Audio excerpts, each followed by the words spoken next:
Paz do Senhor, pessoal. Eu estou aqui para passar a palavra para vocês, convidar vocês para estudar uma lição bíblica comigo. Eu estava hoje de manhã lendo uma lição bíblica da igreja que eu congregava, mas eu não estou mais lá agora. Deus me deu outra direção e estou congregando em outro lugar, mas eu ainda tenho a lição bíblica e eu ainda estudo ela. Palavras abençoadas, né? Palavra de Deus. E eu já estava estudando, a Espírito Santo tocou para que eu fizesse esse vídeo falando da palavra com vocês, sobre o que está nessa lição. E ele ministrou muito no meu coração e eu quero compartilhar com você o que ele ministrou para mim. Eu vou ler, também vou comentar e vou ler partes da Bíblia sobre esse assunto. A lição que eu li hoje fala sobre a missão da igreja. Então você que é cristão está convidado, você que é crente, você que já conhece o Evangelho de Deus, está convidado para estudar essa lição comigo agora. Tá, estou aqui no quintal de casa, resolvi barulho, alarme disparando, tava agora em barulhão aqui, vocês não ligam não. Eu vou tentar falar numa altura que dê para vocês escutar. Então vamos lá. A missão da igreja. O texto básico dessa lição é: em seu nome se pregasse o arrependimento e remissão dos pecados em todas as nações, começando por Jerusalém. Aí acho que não vai dar pra ver. Vou ler agora. Logo depois de ressuscitar Jesus, apareceu aos discípulos que, ainda abalados pelo que sucedera ao mestre, tinham dúvidas acerca da ressurreição. Mais uma vez, convencidos de que verdadeiramente o Senhor ressuscitara, se lhes abriu o entendimento para que compreendessem as Escrituras. De imediato, Jesus cita-lhes o que deles estava escrito, pelo que constava na Torá do hebraico Torá. Os 5 primeiros livros do Antigo Testamento, passando pelos profetas e salmos, onde havia referência à sua pessoa, vida, ministério, morte e ressurreição, plenamente cumpridos. Como Jesus já afirmara que viera para buscar e salvar o que se havia perdido, Lucas 9:10, o plano já iniciado constituiria missão da igreja, a partir do Pentecoste, por meio da anunciação do Evangelho, até a sua gloriosa vinda, quando haveremos de alcançar a promessa. Hebreus 10, 36 e 37. Questão 1. Confiando Jesus à sua igreja a sublime e urgente a tarefa de evangelizar o mundo, que ele ordenou aos seus apóstolos. Marcos 16:15 é um versículo conhecido quase todos. Ide por todo mundo e pregai o evangelho a toda criatura. Glória a Deus. Então, a quem devemos pregar o evangelho? A todos. Então, vamos lá, questão 2. Essa primeira nem precisa comentar muito. Que sinais, em nome de Jesus, operariam os seus enviados? Marcos 16:17. Em Marcos 16:17, sabemos que a palavra diz assim, que aqueles que crerem, estes sinais o acompanhariam. Falariam novas línguas, expulsariam demônios, iam impor as mãos sobre os doentes e eles seriam curados. Se pegarem poderiam pegar nas serpentes, e se beberem alguma coisa mortífera, venenoso, não lhes faria dano algum. Então, aqui está falando dos sinais que acompanhariam aqueles que pregam a palavra. Mas você pode me dizer, mas a gente não vê com a mesma intensidade que víamos no tempo dos discípulos. Mas o Espírito Santo vem já faz uns dias falando desse assunto comigo. E hoje, quando eu estudei essa lição, ele falou mais claramente, sabe? Abriu melhor a minha mente para entender que ele que nos dá o entendimento. E cada vez que a gente estuda a palavra, ele vai, sabe, cada vez mais renovando a palavra, sabe? A gente entende melhor, compreende mais coisas sobre aquele assunto que às vezes não compreendemos na primeira leitura, na segunda. Cada vez é uma nova ministração do Espírito Santo na nossa vida para que a gente possa compreender o que ele quer dizer. Então, esses são sinais aqueles que creem. Só que não é apenas dizer que crê. Porque quem crê, Jesus diz, tem que como diz as Escrituras. E as Escrituras nos diz como que é uma pessoa que verdadeiramente crê. Não é uma fé que oscila, não é uma fé que falha. É uma fé firme, igual o grão de mostarda, ela é firme. O grão de mostarda, ele é firme, uma fé como um grão de mostarda, uma fé firme. Não é coisinha que possa quebrar ela, tirar ela do lugar. É uma fé pautada na palavra, uma fé que faz obedecer a palavra diante dos homens. Não uma fé que não se envergonha, diante dos homens, eu estou buscando a ajuda do Senhor para me alcançar essa fé. Tem muita gente que diz, eu tenho essa fé, mas será que tem? A gente tem que analisar a gente mesmo. Se na hora da situação a gente desespera, será que a gente tem a fé? E o que fazer se a gente não tem essa fé perfeita que Deus quer que tenhamos? A fé que a gente consegue entregar as ansiedades nas mãos de Deus, as preocupações nas mãos de Deus. E diante das tempestades continua adorando, continua crendo nas promessas e não chuta o balde como os outros dizem. Será que temos essa fé? Temos que analisar nossas atitudes, nossas ações. E se não temos essa fé, o que precisamos fazer? Ler mais a palavra, orar mais, buscar mais ao Senhor. E quanto mais nós lemos a palavra, mais buscamos o Senhor, mais buscamos a sua presença. Mais nos consagramos a Ele, buscamos a ajuda dEle, porque sem Ele nada podemos fazer. Quando fazemos isso, então a nossa fé vai crescendo, vai sendo acrescentada dia após dia, para que a gente possa estar firme diante de todas as coisas. Uma fé que sabe que o que acontece aqui não faz diferença. O importante é firmar na palavra e não desviar da palavra, não desviar do Senhor, crendo que vai ter um dia que iremos para um lugar melhor, onde não há aflições como aqui há. Sabendo que aqui nós estamos de passagem, peregrinando. Aqui não é nossa pátria, aqui não é nosso lar. Nosso lar é lá. E o Senhor foi preparar para nós.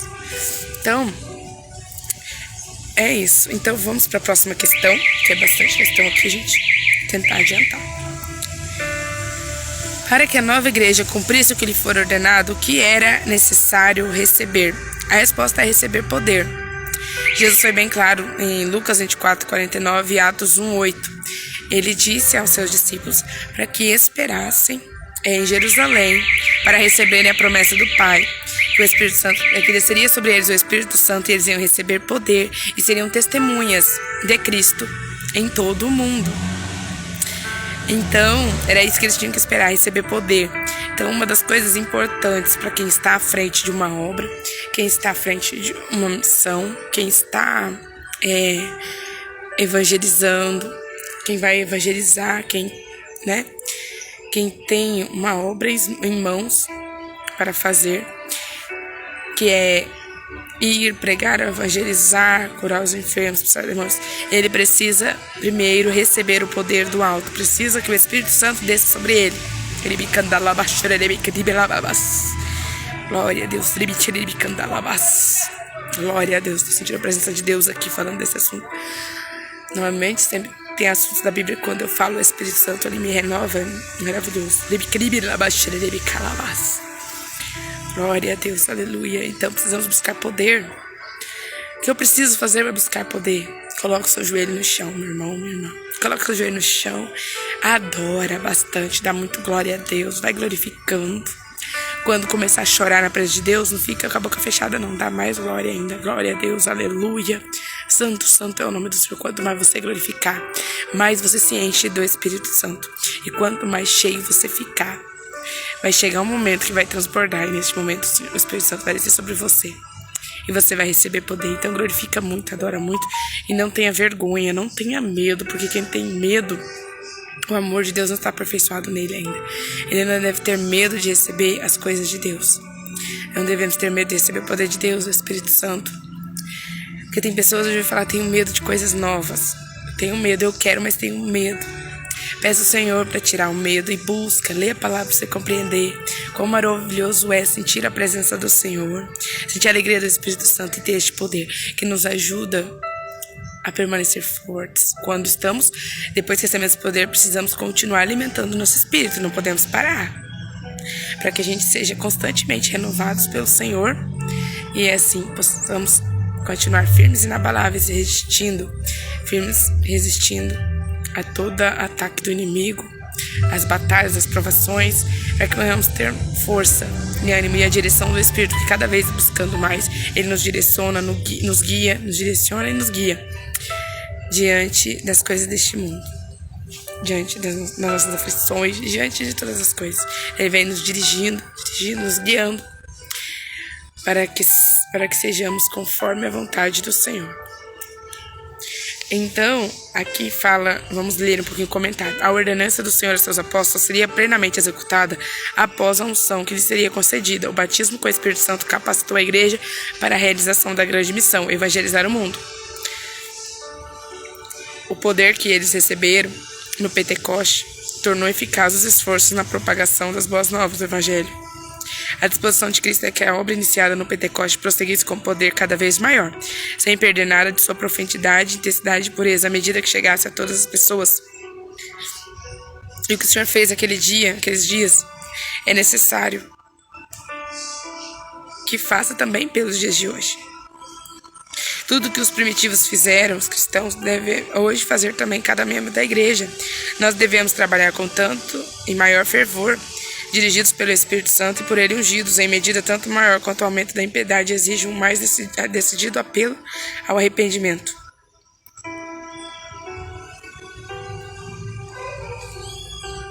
Hoje, primeira coisa que aqui diz que a incredulidade atrapalha os sinais e maravilhas tão abundantes acontecerem como naqueles dias. As pessoas naqueles dias precisavam ver tais acontecimentos e hoje também precisam, porque a Bíblia é bem clara que esses sinais acompanhariam os que crerem. Então, muitos que estão fazendo aí não têm esses sinais, é porque ainda não tiveram, não creem como diz as Escrituras. Falta-lhes algo. Aqui diz, Deus não muda e Ele não há sombra de variação. Jesus é o mesmo ontem, hoje e eternamente. E não podemos ter dúvida de que o Espírito Santo que operou naqueles dias é o mesmo que está com a igreja em nossos dias. Por isso cremos que a igreja pode operar os mesmos sinais e obter os mesmos resultados: curas, expulsão de demônios, maravilhas, conversão de pecadores, assim como aconteceu no início do cristianismo, bastando para tanto estar ligado em Jesus. Então, na questão 4 diz assim: desde o momento da sua fundação histórica, no dia do Pentecoste, com que se envolveu a igreja e qual foi o resultado? Atos 5:42 e capítulo 6, versículo 7 diz que eles não cessaram de ensinar todos os dias no templo e de anunciar Jesus. Eles não cessavam de ensinar. Eles constantemente estavam ensinando. Quando você está no seu serviço, você pode ensinar a palavra do Senhor e compartilhar com alguém. E o que acontecia? Multiplicava o número dos discípulos. Deus acrescentava a eles as pessoas que iam se salvando. Então, tinha muita conversão. Na questão 5 diz: mesmo perseguida, prosseguiu a igreja na anunciação do Evangelho. Sim, Atos 1:4 diz que eles esperaram a promessa do Pai e depois que receberam o poder, eles continuaram, mesmo com a igreja perseguida, mesmo com todas as dificuldades, eles não pararam. Estevão foi apedrejado, mas como o hino diz, o sangue corria, mas a igreja só crescia. Então a igreja só crescia. Os sangues dos santos eram sementes para mais e mais almas se converterem. A perseguição não parou a igreja. Glória a Deus. Então, a questão 6 diz: os milagres que em nome de Jesus eram feitos pelos discípulos eram esporádicos, eles aconteciam de vez em quando, uma vez a cada 2 meses, vamos dizer assim, ou aconteciam sempre. Atos 2:43 diz que em cada alma havia temor e muitos prodígios e sinais eram feitos pelos apóstolos.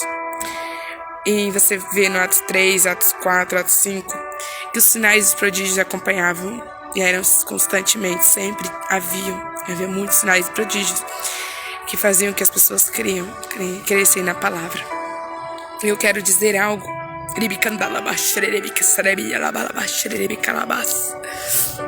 que acontece?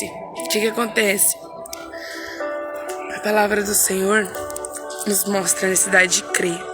Só que Jesus disse: vocês podem fazer as mesmas coisas que eu fiz e também poderão fazer maiores, porque eu vou para o Pai. O ministério dele foi pouco tempo aqui, mas ele deixou com os discípulos poder e com todos aqueles que crescem nele e que poderiam fazer as mesmas obras que eles. Porém, para fazer as mesmas obras que ele fez aqui, para ver o que os discípulos viram, os sinais, os prodígios que ele viram, é necessário andar como Jesus andou e ninguém quer fazer isso. É necessário renúncia, santificação, ninguém quer. É necessário constante oração. Jesus sempre se retirava para a oração. Ele passava muito tempo em oração, ele jejuava. Ele dizia: minha comida e bebida é fazer a vontade do Pai. Ele buscava. Então, ele estava o tempo todo obedecendo a palavra do Pai, pregando a palavra do Pai, colocava a palavra do Pai em primeiro lugar, acima de todas as coisas. E o que acontece? A minha filha chegou aqui, gente, por isso que eu desviei a atenção. O Senhor diz na sua palavra: sede santos como eu sou santo, sede perfeitos como eu sou perfeito. Tô sentindo a presença tão forte aqui, gente. Oh, glória a Deus. E ninguém quer santificar. Não tem mais temor.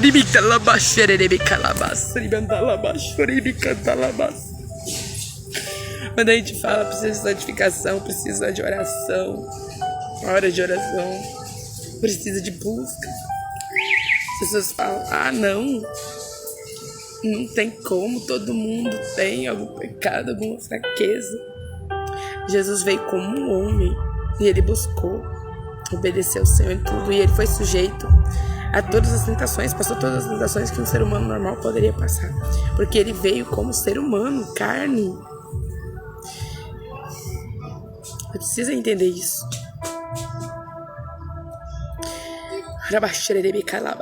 Paulo dizia que estava buscando a perfeição. Ele ainda não havia avançado, mas ele buscava.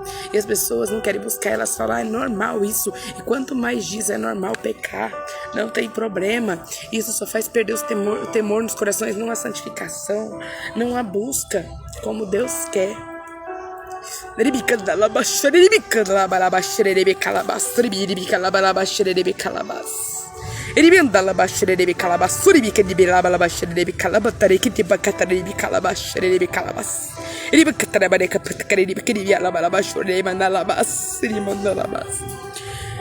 Glória a Deus. As pessoas estão tão acostumadas a ouvir que não tem problema, e só vão perdendo o temor. E o pecado vai ficando cada vez mais natural e normal para todo mundo. Não tem problema, prega amanhã, Jesus me perdoa. E ninguém está buscando santificação. Deus quer só a alma, Ele não quer o corpo, não precisa de santificação exterior, só interior. As pessoas estão mais carnais do que tudo. Muita gente vivendo só na letra da palavra. Como vai ter sinais prodígios? Como vai fazer as mesmas obras que o Senhor e ainda maiores? Como, se não houver uma santificação como Deus pede, sede santos como eu sou santo, porque eu sou santo. Ele não pediria algo que você não poderia alcançar com a ajuda do Espírito Santo.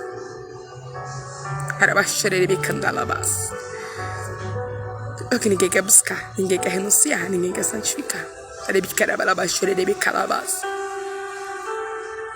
O Senhor vem falando, o Espírito Santo vem ministrando muito na minha vida, mostrando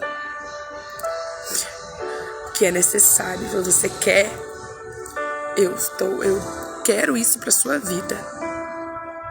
Eu separei você para isso, mas você precisa sacrificar sua carne, você precisa buscar em oração mais, você precisa fazer isso, fazer aquilo. E sabe, me deu, o Espírito Santo fala muito comigo, esses dias está ministrando muito na minha vida, esses dias. E eu sei que é tudo para me moldar, me preparar, e ele vem falando, me cobrando. Então, ele vem falando o que é necessário. O Espírito Santo, se você buscar, ele vai falar: é isso aqui que está atrapalhando você. É isso aqui. Olha, sua fé está pequena, você precisa ler mais a palavra. Olha o que acontece, toda vez que acontece isso, você se abala. É isso que eu quero, é isso que eu quero de você. Se você tiver isso, você vai se encher mais de mim, você vai ter isso. Você precisa fazer isso, fazer aquilo.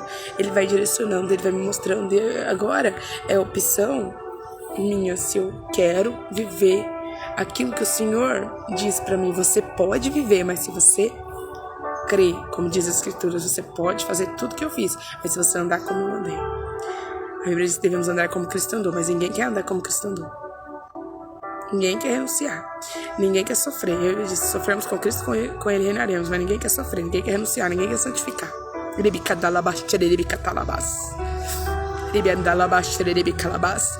quando eu estava lendo essa palavra, ele pediu para mim, quando eu falasse, acrescentasse isso.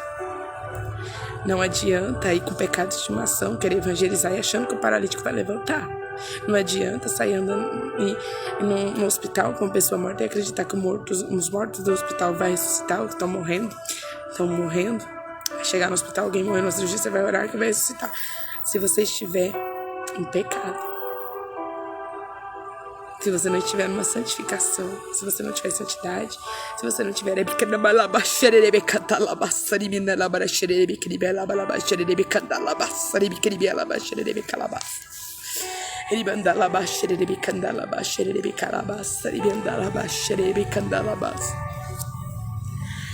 oh, glória a Deus, alabaxerebicandalabas, Deus tinha uma presença muito forte aqui, glória a Deus.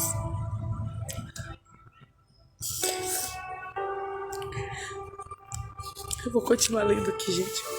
Após ter descido do Espírito Santo, apóstolos e demais discípulos se entregaram totalmente ao serviço de evangelização. Em todos os lugares se faziam presentes, ensinando as pessoas e anunciando o Salvador Jesus.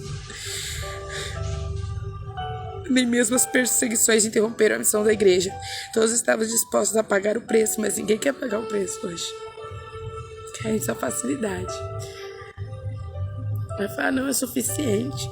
Eu já estou louvando Deus, fazendo na minha vida já é suficiente. Cadê o amor pelas almas? Estão oprimidas, estão sofrendo.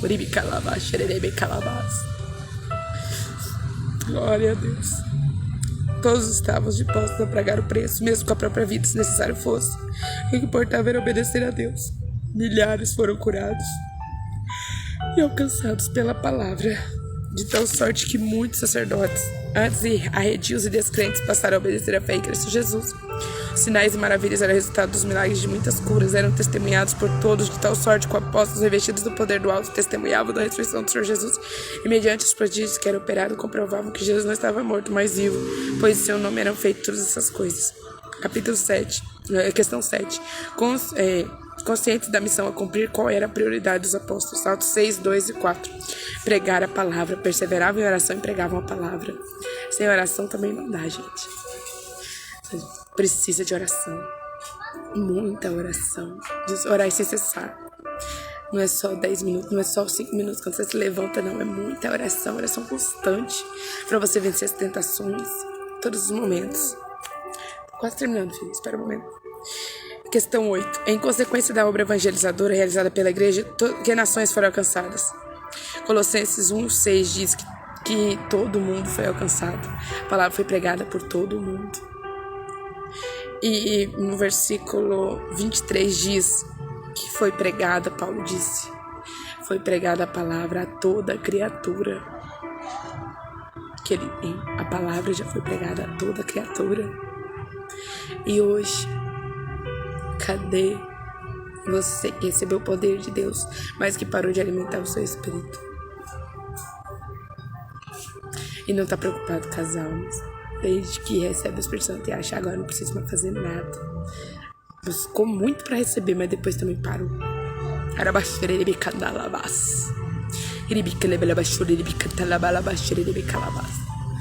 Não fica conformado, não, com essas almas se perdendo, com as almas morrendo, com as almas morrendo sem salvação, com pessoas oprimidas por doenças e enfermidades que Deus pode curar. Que Deus está esperando uma pessoa cheia dele para chegar e falar: Jesus é o mesmo ontem, hoje, eternamente. Ele levou sobre si todas as nossas enfermidades e doenças. Se você crê, eu creio, que você seja agora curado em nome do Senhor Jesus Cristo. Usar mais a nossa fé e buscar mais. Eu estou buscando, estou pedindo ajuda de Deus, porque eu sei que eu tenho as minhas fraquezas e falhas, mas eu sei que eu vou continuar buscando, e o Senhor está me orientando. Por mais tem dias que a gente fica: Senhor, como vou fazer isso hoje? O Senhor está me pedindo algo, mas Ele me diz, quando eu digo para Ele: Senhor, vai ser difícil fazer isso que o Senhor está falando que eu vou fazer. Ele fala assim: por acaso algo demasiadamente difícil para mim fazer, para eu fazer, eu operar, eu agir. Então, se você buscar, eu não vou parar de buscar, por mais que eu sei que os meus olhos humanos olhando para mim não vejo, mas quando eu olho para Ele, eu sei que tudo é possível. Porque tudo é possível aquele que crê. Tudo é possível. Então eu estou crendo que Ele vai fazer o que Ele disse que vai fazer. Eu não posso parar de buscar. Fala: Senhor, eu não consegui hoje, por isso, mas me ajuda a romper com isso e com isso. E Ele vai fazer. Esta é a palavra que eu tenho para hoje. Glória a Deus, te entrego tudo em tuas mãos, Senhor. Diga a Ele: entrego tudo em tuas mãos, Senhor. Eis-me aqui, usa-me conforme a tua vontade e vai buscar. Vai buscar, que você vai ver, Ele vai falar com você, vai te ajudar. e vai mostrar ao seu coração o que você precisa mudar para ver mais e mais a glória dele na sua vida. Que Deus te abençoe.